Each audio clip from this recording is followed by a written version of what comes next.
സത്യസന്ധരുടെ വിശ്വസ്തത അവർക്ക് വഴി കാട്ടുന്നു, വഞ്ചകരുടെ വക്രത അവരെ നശിപ്പിക്കുന്നു. സുഭാഷിതങ്ങൾ 11:3.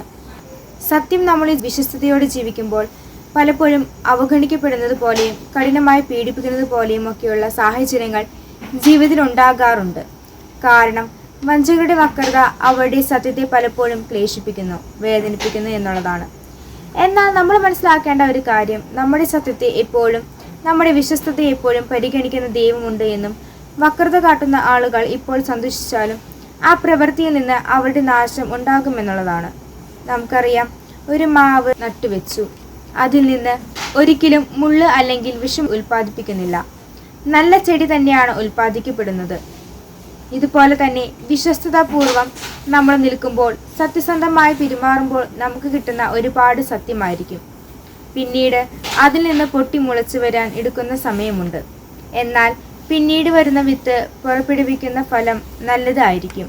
അതുപോലെ തന്നെ വഞ്ചനയും വക്രതയുമാണ് എങ്കിൽ അത് അവരെ നശിപ്പിക്കുകയും ചെയ്യും.